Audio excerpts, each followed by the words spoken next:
If you've been watching Marty Car Mods for any kind of length of time, you would know by now that Marty often buys very strange cars. I buy strange cars? Yeah. What about this one? 1, 2, 3, let's go. Oh my God. Oh my God, what is this? Dude, there's nothing strange about that. And you know the conspiracy theorists on the internet are saying that there is the same red car that started Marty Car Mods 16 years ago. Hey? I'll be back to you about that shortly. Anyway, there's a car that I've been looking to buy for quite a while, and I have found a couple of them. Let's rewind a bit back in time and let me show you what happened. I'm at a shop that only sells Delicas. That's it. Nothing but Delicas. They import them from Japan. I spoke to Rob, and in Japan they're like $8,000 to $15,000 in Japan, and then you've got to get it here. So add $5,000 for that straight up. Then you've got compliance, and you've got registration, and you've got all the other stuff you've got to go through. So actually, even though dealers obviously it was usually quite expensive, it's pretty reasonable that these are in the 20s. Dealer seems like a really nice dude, actually, from the Ukraine, and he is helping me. I reckon it might be this one. It's a 05, like a mid-range, like it's a high roof, apparently, which is the gap here. Nice inside. I think it's a 7-seater, but that means it's got like the captain's chairs in the middle, which is cool for comfort. Pretty clean inside. Has the like vinyl steering wheel. Seats, I prefer the cloth. I don't love this, but it's in pretty good condition at least, so it'll last. Check out the engine.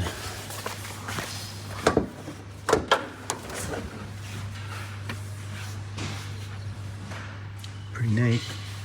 I mean, it's a dealer, so... I agree that that's a mad car. They're just way too expensive. Yep. It's too much for what it is. Like, is that JDM tax or what is that? I spoke to some people in Japan. They are holding their value there as well. For some reason, these cars are just worth money, and I can't quite work it out. They're in a very unique category of car in terms of like they can carry lots of people. They can also go off-road. There's lots of mods for them. They're capable. In Japan, they're huge. Like people take them adventuring properly. And I'm the first person to admit it's a weird-looking thing. This is not about buying a stylish, cool-looking car. It's just there's something about it that I wanted to investigate. Anyway, so after I went to that dealer, I did actually find another one. I'm like, I'm priced out of it. I'm not going to get it. Then one popped up on car sales, and I went to have a look at it. Let's go. Running away from a bank with an envelope full of cash is not a good look, but I'm running late and there's a very small window that I can actually go to get this car. So here we go. Thanks, mate. There she is in all her boxy Japanese glory. What a closer look. A bit rough, but I think it's actually going to be a really good base for what I want to do. The little antennas on the top. What's that about?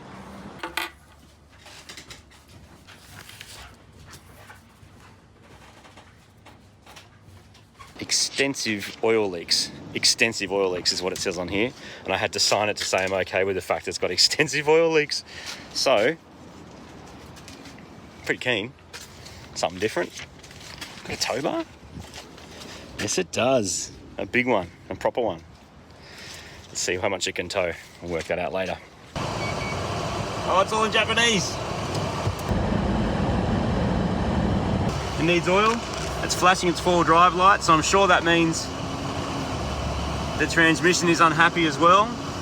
So far, not good, but the price was right, people. The price was right, and all that can be fixed. All right, 10Ks in. Here's a little update for you. First and foremost, steering wheel cover in the bin.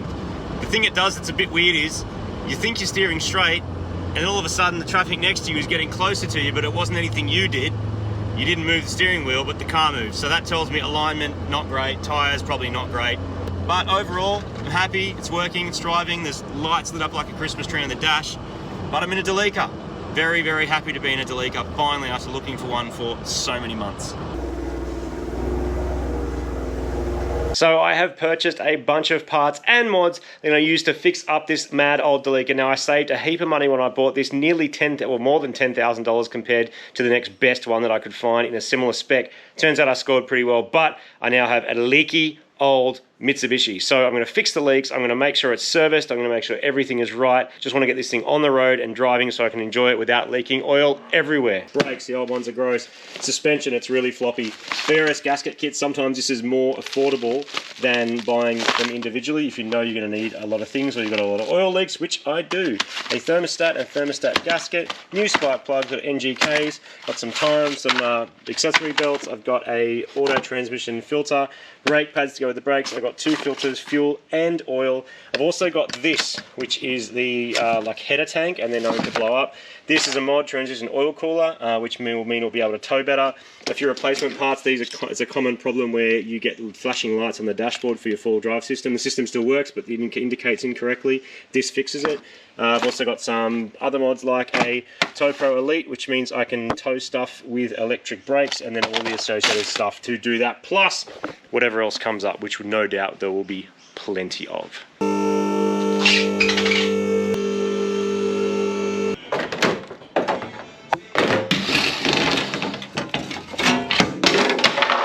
Bugger. Okay, so there's oil on everything. Usually there's a pretty giant leak on the rocker covers.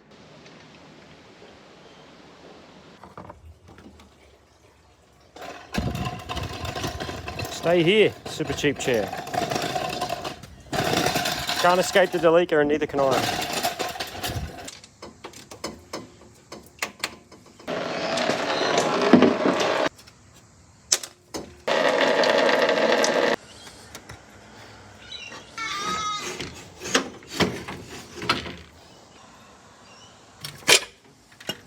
Looks like they've just sort of done a reseal job, like not actually with the right parts. So putting a whole lot of slaz here to prevent a coolant leak when actually it's this O-ring that does all the sealing. So that's in my VRS kit, which is really good. So I'll be able to replace that and get rid of all this slaz, scrape all that off. Yeah, just new gaskets, make that all nice. I mean, it didn't really leak coolant, so hey, it worked, well done. But some of these hoses look really sad, so might replace that with some aftermarket stuff. I've got to get the intake manifold off. That's like the... Bye. That's the tricky part, so that's up next. So all of the engine that we're dealing with is in there. So I managed to get all this stuff off. I managed to get all these bolts out. There's ones at the back that you have to put a tool right to the back and then in the end. And now I'm just battling with the fact I think there's 2 brackets holding it on. It's loose, so it's going to go, but I think there's just some bolts holding that in. And that big thing. There it is, rocker covers. Something attached to the back of it still, maybe. Got it? Yep. There's a leak, people. Check it out, the back. It's just been bucketing out of there. So, this should be a good fix. Another sneaky oil leak on these engines is this at the back. It's like the seal for where the cam goes in. And they leak badly. Just gets really hard and loses all its rubberiness in that 20 years, and then you can break them up into small pieces. There's no way that is sealing any oil at all.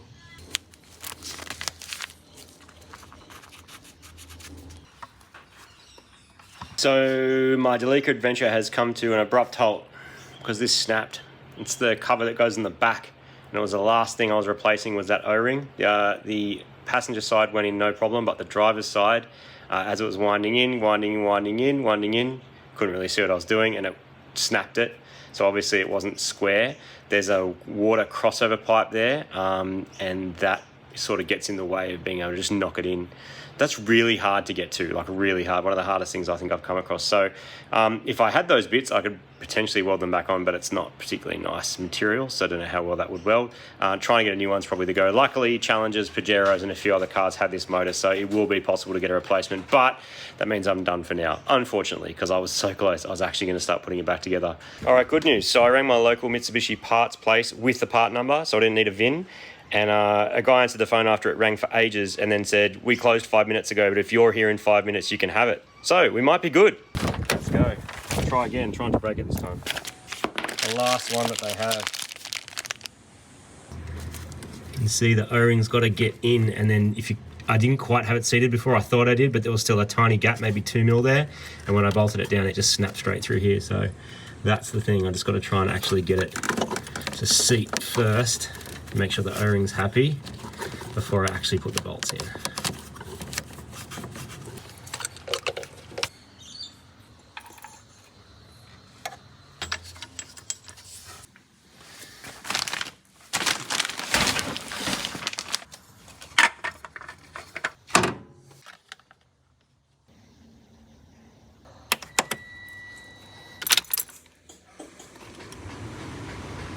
God, there's a lot going on. I'll turn all this off. Aircon's off. No idea what that clicking is, but I'm sure it's not good. Here we go.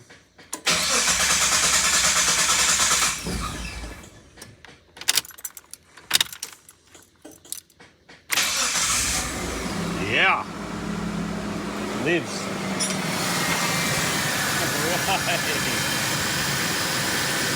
It works. It sounds like a Delica.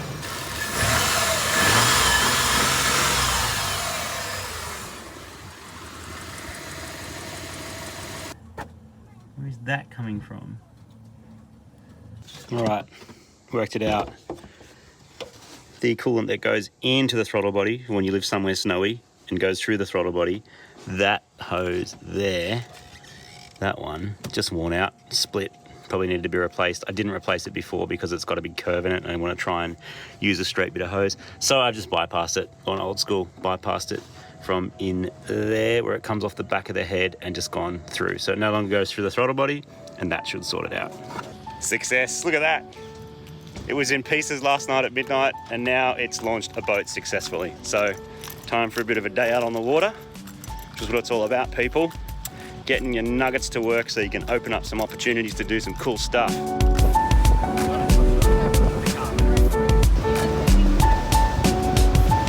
It's time to think about tyres on this Delica. Now, the ones that came with it are like an all-terrain tyre. They're in reasonable condition. If you bought that second-hand, you'd be pretty stoked with that. So what I've chosen to do is go for a set of really good on-road tyres, which are Michelin LTX. So this is what you get on like a high-end dual cab. Really good for road, highway, rides really nice. And also capable if you do hit a dirt road just to get you there. So that's good as like a daily tyre, for want of a better words. And then when you're actually hitting the mud, I've got some BF Goodrich Mud Terrain KM3s. Now these are serious mud tyres, lots of grip on the side, heaps of strength in the sidewall. They're noticeably heavier as well. This is not a tyre you want to daily your car on necessarily. I mean, people do run muddies all the time, but this is the kind of thing you go on a trip, you swap them on and you go for it. This will affect fuel economy. These other ones will improve fuel economy, so I'm going to run a 2-tyre technique. Let me show you the wheels I got.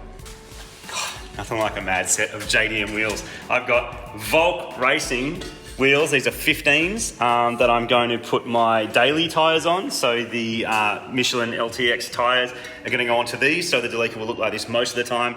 And then the stock wheels will have the muddies, so I'll swap the stockies on when I'm going to go bush. That also means these won't get as damaged. Benny, aka Mechanical Stick, got me these from Japan, which is cool, in a haul he did recently of wheels from there. And it just so happens it's going to fit my Delica. It has the correct load rating, and it's going to be a good thing. So I'm going to take these down to the tyre shop and get the tyres installed and then put these bad boys on the Delica.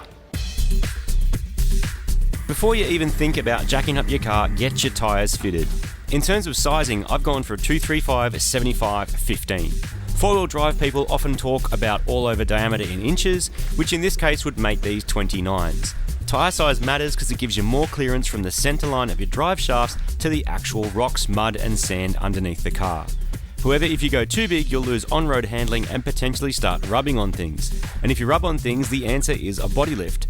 Lift kits are a thing on Delicas, but they're already pretty capable on dirt, which we'll surely find out later for ourselves. Now that it's driving a bit nicer, it does feel like the auto is being a bit lazy. The fluid is gross, it's really old. So I think step one is going to be put it on the hoist and give the auto a good flush, change the filter and see if that helps. I've only ever owned a handful of cars with automatic transmissions. This particular one has been used in heaps of different cars from manufacturers all over the world. I'm going to drain out all the old stuff first, top it up with fresh fluid, then flush it all out while the car is running, being careful not to let it run dry. All right, just leave it. All good. The idea is that you're using the pump inside the auto to push all the old crap out of the lines, valve body and sump, so it can suck up some nice, fresh new ATF. These are people movers and are not known for their handling prowess, but the old shocks are well and truly cooked. The van uses torsion bars for its springiness, but it still has gas shocks on all corners which do wear out. With the help of some mates, I'm going to chuck in some new ones, which is a super simple job. The most obvious way to tell if your shocks are cooked is if there's oily juice running out of them. Some workshops also have shock dynos, which is another way you can test, or you can yank them out and see if they spring back again when you compress them. Factory replacement shocks often aren't too expensive, so if your car has big mileage, don't underestimate how transformative it can be by throwing some new ones in. And the old ones, well, they can go in the bin. So apparently if you leave your Delica in your shed, your mates show up and fix it. It's great. It's opposite of what was the thing? Well, maybe because it's like one of the world's easiest shock absorber changes. Everyone's like, oh, I'll do it because it's literally hang on. 2 bolts. No, and they work on Subarus and Hondas all day.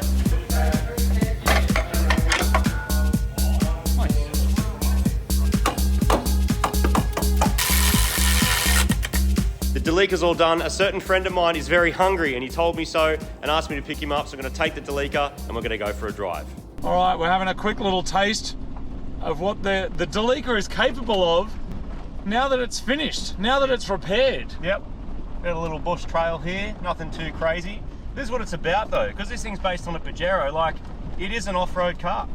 And you can put 8 people in, you can sleep in it. People drive around the world in these things because you can lie flat, you can turn it into a bit of a camper van. Yep. It's super popular for that kind of stuff. And all of this stuff, mate, we're just going for it, aren't we? Yep. Look at this. No worries. I do like how high up you sit in this thing, eh? We're going to get bogged in all this stuff. I'm going to film you getting through the bog, mate. Cool. Here we go, through the bog. Yeah, no worries. The Delica's doing great. Dude, we're out in the bush. It's a beautiful day. It's the middle of winter here in Australia, but it's like 20 degrees Celsius. It's awesome. Not really that cold. We do have a big off-road trip coming up. We're just having a little taste now just to make sure the car actually works. But it's doing great. You can hear kookaburras. This is exactly what it's for, man. You can get to your campsite, you can get across little bits of water and stuff, no worries. It's a bit boggy here. Yeah. Gets a bit scratched up. The whole like outside of the car is pretty scratched up from this exact kind of usage. We're not getting back up here though. You don't reckon? Well, Nah, easy, dude. We don't have a muddies on, that's all I would suggest. That okay. But, Straight. right? Oh gosh. What's down there? We're about to find out. Oh, dude, I don't think we can get any further than that. I think the trail actually ends. No, it doesn't. We're not getting back up here though, dude. No, we're not getting back up that. Oh! Nowhere to turn around. Yeah, no, this is the turnaround bay Is it? down here. The Delica's a little bit useless for towing and a little bit useless for being fast. But what it does do well is this job, which is just cruising around on trails, getting you where you need to go, just motoring its way up. Oh, it's got plenty of ground clearance, no problem. Look at it go. What am I in? I think I'm in low, but not center diff lock. So I'm four-wheel drive, low range, no diff lock. Whoop, whoop. Yeah, dude. Loves it. Loves it. Yes. I know on camera hills never look steep, but that was pretty steep, especially when we're in a giant people mover. We need to do some proper off-roading now though. If it can do that with road tyres on it, Yeah. I reckon with some muddies It's going to be it'll great. And that was so like easy and just chill. Let's get back to the shed, Martin. Let's finish this up Yep, and then let's plan an adventure. sounds great. It's big, eh? Like it barely fits in our shed, dude. It legit smells like tofu, It does, doesn't it? doesn't it? It's got a really particular smell. Not tofu, toe food. Like foot fungus. Oh, toe jam. Yeah, it smells like toe food. Yeah, and that smell doesn't go away. You can clean it. You can like scrub the whole car, and that's just like, it must be the plastics or the material or Maybe. something. But you know, this spent a fair bit of its life cruising around Japan, being a mad people mover. They love them. I don't know why, but they do. And there's just something about the nuggetry of it and the practicality of it, and eight people, or fold it flat like a bed. I think it's kind of cool just because it is unique. And again, cars have become very sensible. It's been all about the numbers. This is a car that doesn't make any sense at all. No. And sometimes I feel like I don't make any sense at all. So therefore, I do feel some kind of connection with it. I think it's kind of weird and kind of cool. It is basically a Pajero with a big van body on it. So as we know, Pajeros are pretty capable. The engine itself, like, I'm going to be honest, it's gutless. Like, it's so gutless. And that's one of the reasons why I don't think it's like a long-term keeper. But I'm very, very keen to do a little bit of bush bashing in this thing because I think it'll be quite fun. Hit some dirt roads, hit some sand, whatever we can find. Stick those muddies on and just and see what it can do. Before you saved it, this car would have gone in the bin. Without a doubt, no one would have spent the time and money to do it unless they were going to flip it. So I would consider this kind of a catch and release because I know that you're not going to own this for a long time. I'm pretty sure I said to you, and like 6 weeks will be your time frame with this car approximately. Yeah, and it's been a few weeks. It's been way longer than that. But no, it's a really cool thing. I mean, as you saw, chuck mates in it, go down the drive-through. You can tow stuff with it. But I was hoping, and as you probably saw at the start of the video, and I'm like, it's got a tow bar. I was hoping that it would be quite good for towing. And I did stick my boat behind it and, went out on the water and all that sort of stuff. But then I had to drive the boat up a hill. No good? No. Okay. And I'm like, oh, okay, right, I get it now. So, I mean, it's fine for little local trips, but for actually doing like a mad big holiday with your boat on the this isn't the car for the job. So that's probably why I won't end up with it long term. But I still think these things are pretty awesome, and it's been awesome to own and also just learn a bit about it. Well, what we need to do though is we actually need to take it to its environment and actually give it a go. So, so soon on the channel, you will be seeing Martin and I will go on a bit of an off-road adventure, and we will take it and we'll see just how capable it is. Yeah. It'll get us home in comfort and style. Well, I was going to say style, but it's got a kind of style. It's about as stylish as me, so it probably actually suits me quite well. He's not wrong. All right. Thanks, everyone. See you next time. Let's get food. Kebabs. No, snack packs.